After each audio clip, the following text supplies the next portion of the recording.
이 평택 넘어가 볼게요. 평택도 조금 빨리 하고 부산 가야 돼서 우리가 지금 부산까지 가려면 좀 갈 길이 멀어서 그리고 충남도 해야 돼요. 오늘은 충남 해야 됩니다. 어저께 하지를 못해가지고 경기 평택을 잠깐 짚어보겠는데 단일화 유이동 황교안 가능성 있나요? 어떤가요? 저는 황교안, 유이동 두 후보 간의 단일화는 굉장히 가능성이 커지고 있다. 네. 실제로 될 가능성이 전 높다고 봅니다. 네. 일단 그 서로 간에 뭐 그 이해 관계가 맞고 네. 또 단일화 자체에 부정적이지가 않아요. 그렇기 때문에 될 텐데 네. 전 여기서 좀 오늘 아침에도 놀란 게 김용남, 조국 그 두 후보 간의 단일화는 이제 정말 물 건너갔구나. 아니 근데 조국 후보는 유이동 후보 당선을 막아야 된다. 네. 그래서 어떤 단일화에 대한 가능성도 얘기한 네. 것 같은데. 아니 근데 오늘 김용남 후보가 네. 뭐라 그랬냐면 네. 조국 후보 일컬어서 네. 최근에 그 멍이 들지 않았습니까? 네. 문에 부딪혀서. 네. 근데 그 멍든 거 갖다가 네. 민주당 오고 싶어서 퍼렇게 멍들었냐 그랬더라고요. 아, 예, 진짜 그랬습니다. 그 기사 한번 찾아서 좀 올려주시겠어요? 제가 아니 진짜요? 다른 당 후보가 다친 거를 두고 네. 민주당 오고 싶어서 멍을 퍼렇게 들었냐 이렇게 하는 아니, 그럼 그런 피멍 들었으면 국힘 가셔야 돼. 그러니까요. 그러니까 그 정도로 이미 감정의 골이 깊어졌기 때문에 네. 아마 그 범여권의 단일화는 정말 이제 돌이킬 수 없는 강을 걷는 것 같습니다. 그러니까 김영남 후보가 또 모르겠습니다. 오늘 그 어떤 페이스북을 보니까 조국이 두 번 절한 할아버지 노인회 회장 이익제 김영남 유세장에 와 계십니다라고 지금 아마 김영남 후보 측에 인사가 아마 페이스북에 올린 것 같습니다. 그래서 확실히 좀 김영남 후보 측에서는 절대 포기하지 않겠다는 의지를 보여주고 있는 것 같아요. 근데 오히려 조국 후보가 지금 뭐 유이동 후보의 당선을 막아야 된다라고 하면서 조금 열린 자세로 하는 것 같은데 글쎄요 어떻게 보이세요? 뭐 평택을? 조국 대표께서 조금 뭐 유튜브니까 좀 쫄리시나. 아. 그러니까 제가 조국이라는 이 정치인을 봤을 때 생각보다 네. 뭔가 리스크를 지고 강단 있게 하시는 스타일은 한 번도 좀 없었다고 봐요. 아. 근데 지금 저는 그래도 좀 해볼만 하다라고 생각을 하거든요. 네. 그런데 뭐 좀 쫄리시는 게 아닌가 이렇게 일단 생각은 하고 네. 앞서 얘기한 것처럼 단일화 어렵죠. 네. 이 두 분의 워낙 감정의 고래 문제도 있고 네. 지금 상황에서 예를 들어 김용남 의원 같은 경우에는 원래는 이제 뭐 보수 쪽에 계시다가 뭐 저희 개혁신당도 잠깐 거치셔가지고 민주당에 겨우 안착을 하셨는데 네. 이번에 공천을 받는 과정에서도 굉장히 많은 어려움이 있다고 전 전에 들었어요. 아. 그럼 그렇게 힘들게 어렵게 자리를 잡을 수 있었던 이유는 이분께서 방송에 나오면서 흔히 얘기하는 유 이재명 그렇죠. 이분들에 대한 호감을 샀던 점이 크거든요. 맞아요. 그런데 그 유 이재명이 조국에 대한 비토 형성이 엄청 큰 세력이에요. 그렇죠. 그런데 여기서 조국한테 단일화를 해줘버리면 이분은 겨우겨우 둥지를 튼 이 세 둥지에서 자기 자리를 잃어버리게 될 거예요. 선거의 승리 패배의 문제가 아니라 본인이 여기에서 앞으로 정치인으로 해나갈 수 있는 기반을 잇는 행위가 될 네. 겁니다. 그러니까 단일화를 할 수 없고 그리고 반대로 조국 대표 같은 경우에는 막 처음부터 얘기했잖아요. 자기한테 무슨 뭐 사과문을 쓰라느니 네. 뭐 이런 식으로 김용남 후보를 압박했지 않습니까? 근데 뭐 보니까 사과문 쓸 일이 아니라 뭐 틀린 말 하신 건 하나도 없던데. 그러니까 결국 본인의 어떤 과거의 비행이나 과거 가족의 비행에 대해서 이야기했던 김용남 의원에게 네. 반대로 그래 그 우리 가족이 잘못했던 거고 선거 잘해봅시다 이게 아니라 사과문을 쓰라라고 강하게 압박했을 정도면 이게 네. 뭐 같이 얘기할 수 있는 수준이 이미 아니에요. 그러니까 저는 이건 단일화는 될 수 없다라고 생각을 하기 때문에 지금 조금 어렵다고는 보지만 그래도 유이동 의원에게 아직은 기회가 있다라고 생각을 합니다. 반대로 황교안 대표 같은 경우에는 꽤 단일화에 호의적으로 나오고 있잖아요. 긍정적이죠. 그러니까 앞으로 판세 좀 더 볼 수 있다고 제가 생각합니다. 짧게 사실관계를 확인해야 되니까 네, 네, 김용남 네, 네. 후보가 뭐라고 했냐면 네. 그 조국 대표 멍든 네. 거에 대해서 파란색 부러워 저기 얼굴 시퍼렇게 만들었나. 예. 근데 이게 사실 민주당 오고 싶어서 멍들었냐 그거보다 더 심각한.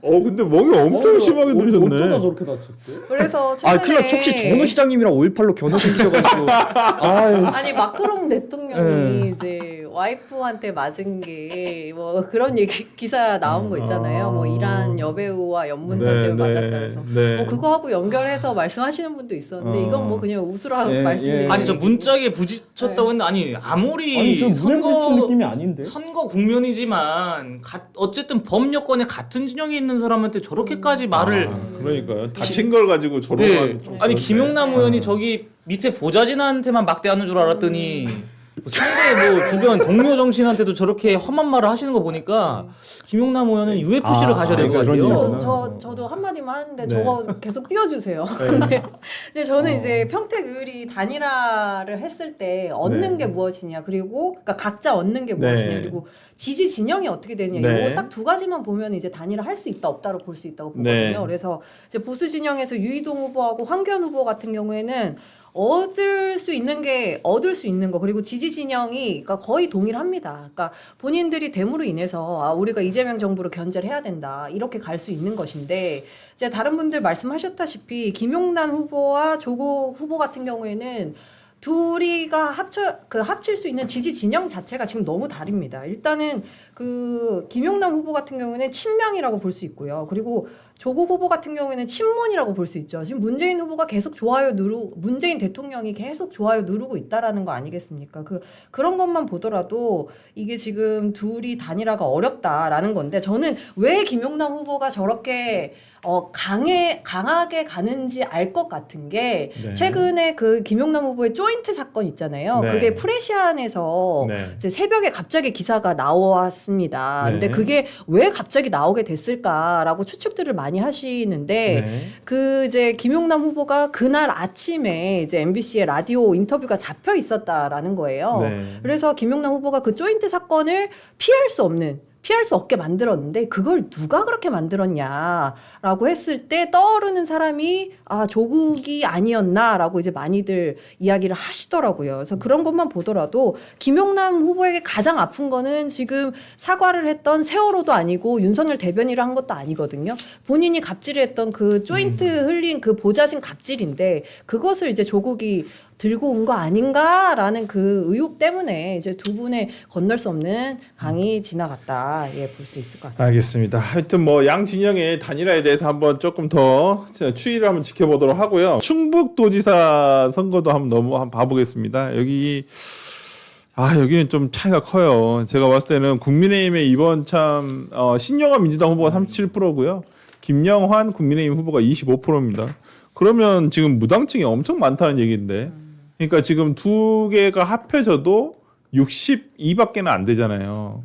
그러면 나머지가 결정을 못 하고 있다는 건데, 지금 충북에서 이게 지금 막히고 있는 형상이거든요. 이게 참 초창기에 있었던 그 국민의힘 공간위에서의 참 이 잘못된 저런 결정 중에 하나라고 생각을 해요. 이 지역이 이렇게 갈 일이었나. 솔직히 민주당 후보로 나온 신용환 후보 같은 경우는 과거에 박근혜 청와대에서 근무했던 분 아닌가요?